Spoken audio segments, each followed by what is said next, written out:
Islamabad police के retired SP के हाथों नौजवान का कत्ल। साबिक एसपी ने नौजवान को कहां पर गोली मारी और किस टाइम मारी? साबिक एसपी लवाहकीन को क्या धमकियां देता रहा? मुलजमान ने लाश को किस तरह पहाड़ी पर पहुंचाया? पहाड़ी पर पहुंचाने के लिए नौजवान किस गाड़ी में लेकर गए? अस्सलाम वालेकुम नाज़रीन, मैं हूं नईम असगर और आप देख रहे हैं एक्सप्रेस न्यूज। गुज़श्ता वीडियो में हमने आपको बताया था कि एक एसपी इस्लामाबाद पुलिस के एक एसपी गिरफ्तार हुए हैं और एक कत्ल के मुकदमे में, और वो डेड बॉडी मानसहरा से लाई गई है। आज की इस वीडियो में हम आपको कुछ और चश्मकुशा हकाइक के हवाले से बताएंगे। नाज़रीन, इस्लामाबाद पुलिस के डीआईजी ऑपरेशंस जवाद तारिक ने प्रेस कॉन्फ्रेंस की है। प्रेस कॉन्फ्रेंस में उन्होंने बताया कि ये कत्ल किस तरह हुआ और उसके अलावा जो इस मकतूल है, मकतूल के लवाहकीन ने भी कुछ इंकशाफात किए हैं। वो इंकशाफात आपके सामने रखते हैं। मकतूल का भाई ये कहता है कि जो आरिफ शाह है उनके साथ मकतूल का कोई लेन देन का तनाज़ा था। तकरीबन 70 से 80 लाख रुपया वो बता रहे हैं लेन देन का तनाज़ा था, और वो पैसे देने थे आरिफ शाह और उसके बेटे ने, और जिस पर उनका पिछले महीने की 15 तारीख को उनका झगड़ा होता है। मकतूल हमजा का झगड़ा हुआ आरिफ शाह और उसके बेटे के साथ और उसके भतीजे के साथ, जो कि बाद में सुलह हो गई।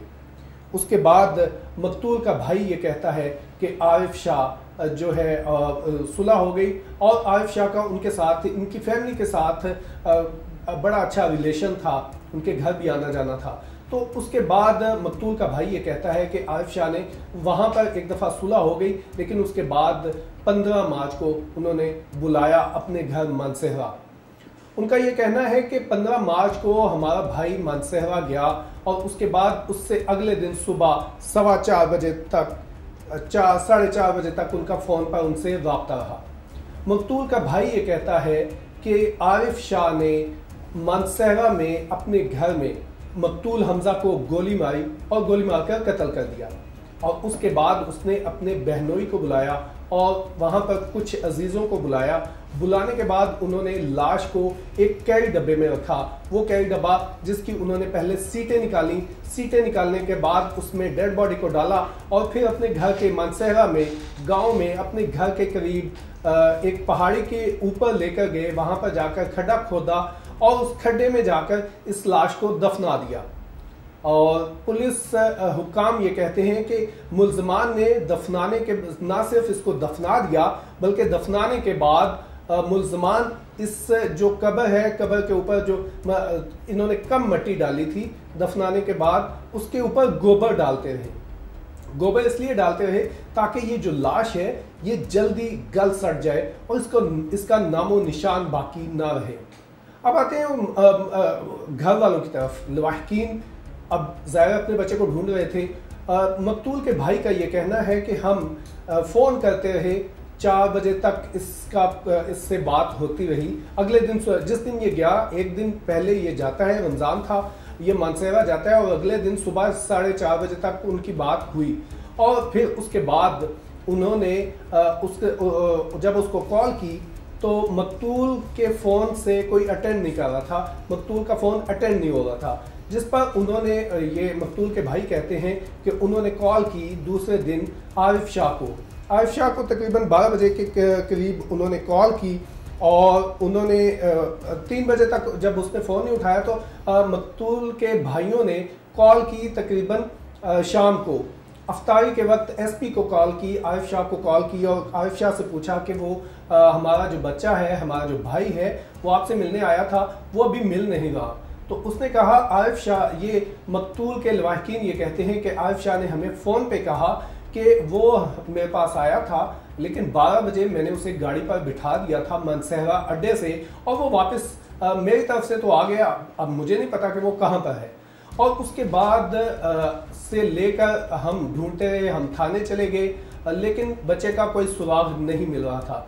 लवाहकीन ये कहते हैं कि हम उसको ढूंढते रहे, 3-4 दिन गुजर गए, और जब उसकी मोबाइल की लोकेशन निकलवाई जाती पुलिस से, तो वो पता चलता कि इस्लामाबाद की है। तो 4 दिन के बाद उन्होंने कहा कि हमने लोकेशन निकलवाई और लोकेशन को ट्रैक करते हुए लोकेटर के जरिए वो G12 के जंगल में पहुंचे, जहां पर उन्हें 19 तारीख को 10:30 बजे उन्हें लोकेटर की मदद से मोबाइल फोन मिल गए इस्लामाबाद से ही, और जिससे हमें उनका लवाकिन का कहना है कि हमें ये शक हुआ कि मोबाइल फ़ोन यहाँ से मिले हैं तो लगता है कि डेड बॉडी भी यहाँ कहीं पे होगी। जिस पर हमारे वो भाई कहते हैं कि मेरे वालिद जो है वो इंतहाई गमगीन हो गया और उसे लगा कि अब मेरा बेटा नहीं मिलेगा, क्योंकि मोबाइल मिल गए हैं और बेटा नहीं मिल रहा। तो हम सारी रात जंगल में ढूंढते रहे उसकी डेड बॉडी, लेकिन वो नहीं मिली। उसके बाद वो कहते हैं कि वालिद साहब को शक हो गया था आरिफ शाह पर, क्योंकि आरिफ शाह पहले हमारे घर आता जाता रहता था और कोई भी इस तरह का वाक़या होता था या हम परेशान होते थे तो वो आ जाते थे, लेकिन इस वाक़े के बाद 4 दिन वो आए ही नहीं।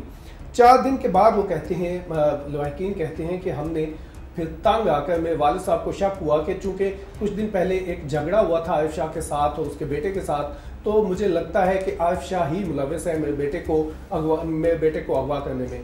तो 19 तारीख को इन्होंने पुलिस में नामजद कर दिया आरिफ शाह को। थाना पारा को बताया कि हमें शक है कि आरिफ शाह इस अगवा में, उस वक्त तक इनको पता नहीं था कि वो जिंदा है या मुर्दा, तो उन्होंने आरिफ शाह को नामजद कर दिया। मकतूल के वसा कहते हैं कि जो ही हमने थाना पारा में इसको साबिक एसपी को नामजद किया तो आरिफ शाह हमारे घर आ गया और लवाकिन के बकौल उन्होंने हमारे घर आकर ये मेरे वालिद और भाइयों को थ्रेट किया, उन्होंने उनको धमकियां दी और धमकियां देकर ये कहा कि अगर तुम लोगों ने मुझे नामजद किया तो आपको पता होना चाहिए कि मैं एसपी हूँ, रिटायर्ड हूँ इस्लामाबाद पुलिस में और मेरे बड़े लंबे हाथ हैं, तो अगर आपने मुझे नामजद किया तो मेरी आपकी सीधी दुश्मनी पड़ जाएगी, फिर आपका अभी तो एक बेटा नहीं मिल रहा, फिर हो सकता है तीनों भी ना मिले। तो ये मकतूल के वसा का ये कहना है कि इस तरह की जब उसने धमकियां दी तो हमने फिर हम डर गए, मेरे वालिद साहब भी डर गए, हम भी डर गए। ज़ाहिर है ये साबिक एसपी है और इसके ताल्लुकात भी हैं, तो हमने उसको नामजद नहीं किया, लेकिन हमने उससे रिक्वेस्ट की कि हमें इस बच्चे की तलाश में हमारी मदद करें। तो वो कहते हैं कि ये एसपी हमें तसल्लियाँ देता कि ढूंढ रहे हैं, मिल जाएगा। और वो सा ये कहते हैं कि एसपी ने ये भी कहा कि मैं मुख्तलिफ इदारों के साथ राब्ते में हूँ, वो जल्द मिल जाएगा। और ये भी कहा कि एक दफ़ा तो उसने घर में आके ये भी कहा कि मैंने एक पीर साहब से बात की है और पीर साहब ने भी ये बताया है कि आपका बेटा जल्दी मिल जाएगा।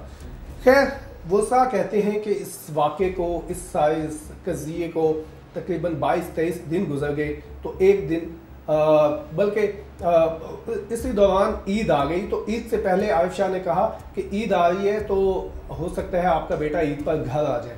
तो मेरे वालिद और हम लोग थोड़े से इत्मीनान में आए कि चले हो सकता है ईद पे आ जाए, लेकिन ईद भी आ गई और हमारा बेटा नहीं आया। वो कहते हैं कि आरिफ शाह जब ईद पे भी बेटा नहीं आया तो एक दिन आरिफ शाह ईद के बाद मेरे वालिद साहब हमारे घर आया, तो मेरे वालिद साहब ने कुरान पाक उठा के आरिफ शाह के सर पे रखा और उन्हें कहा कि मैं आपको इस कुरान का वास्ता देता हूँ कि मुझे बताएं कि मेरा बेटा जिंदा है या मर गया है। अगर आपसे मर गया है या आपने कत्ल भी कर दिया है तो मैं इस कुरान पे हाथ रख के कहता हूँ कि मैं आपको माफ़ कर दूंगा, लेकिन मुझे बता तो दें कि मेरा बेटा जिंदा है या मुर्दा। तो लवाकिन कहते हैं कि इसके बावजूद, कुरान के पर हाथ रखने के बावजूद, कुरान सर पर होने के बावजूद आरिफ शाह ने कहा कि नहीं ऐसी कोई बात नहीं है, आप परेशान ना हो, बेटा आ जाएगा। खैर वो कहता है कि लवाकिन कहते हैं कि उसके बाद हमें ये यकीन हो गया, जब आरिफ शाह उस दिन घर से चला गया तो उसके बाद फिर हमें यकीन हुआ कि हमें ये जो आरिफ शाह है ये हमारे साथ हमें नहीं सही तरीके से बता रहा और हमने इसको नामजद किया। और फिर उसके बाद पुलिस ने इसको शामिल तफ्तीश किया तो ये 2 दफ़ा रिमांड में होने के बावजूद हमारा बेटा नहीं मिला। तो पुलिस ने फिर इसके जो रिलेटिव्स हैं, इसके जो रिश्तेदार हैं मानसहरा में, गांव में, उनको शामिल तफ्तीश किया और फिर जो इनके बहनोई हैं उनको, उनके बेटों को जब गिरफ्तार किया गया, रिमांड लिया गया, तो पुलिस तफ्तीश के दौरान उन्होंने बताया, आरिफ शाह के बहनोई ने पुलिस को बताया, उसके बच्चों ने बताया कि जो हमजा है उसको आरिफ शाह ने सुबह तकरीबन 4:50 पर सहरी के वक्त गोली मारकर कत्ल कर दिया था। ये लवाहिकीन का कहना है, मकतूल के भाई का कहना है कि आरिफ शाह इसने तकरीबन 4:50 पर उसको कत्ल किया। उसके बाद अपने रिश्तेदारों को वहाँ पर बुलाया जो कि वहीं करीब रहते हैं। उनमें इनके एक बहनोई है और कुछ भतीजा है। तो उसके बाद जब आरिफ शाह ने कत्ल कर दिया तो उसके बाद उसने अपने रिलेटिव्स को बुलाया। उसके बाद एक कैरी डब्बा जो उनके घर पे था, उस कैरी डब्बे की इन्होंने सीटें निकाली। सीटें निकालने के बाद डेड बॉडी उन्होंने उस गाड़ी में डाली और उसी टाइम, मतलब अभी सुबह नहीं हुई थी कि ये पहाड़ी के ऊपर चले गए जो इनके घर के नज़दीक ही है। वहाँ वीराने में इन्होंने खड्डा खोदा और खड्डा खोदने के बाद वहाँ पे इसको दफन कर दिया। और दफन करने के बाद ये वापस आ गए। मोबाइल फ़ोन इन्होंने जो पुलिस जराए हैं वो ये कहते हैं कि मोबाइल फ़ोन वापस इस्लामाबाद लाकर G11 G12 के करीब इन्होंने फेंक दिए ताकि पुलिस जब इन्वेस्टिगेटर्स जब तलाश करें और चेक करें तो लोकेशन जो है मोबाइल की लोकेशन वो इस्लामाबाद की आए।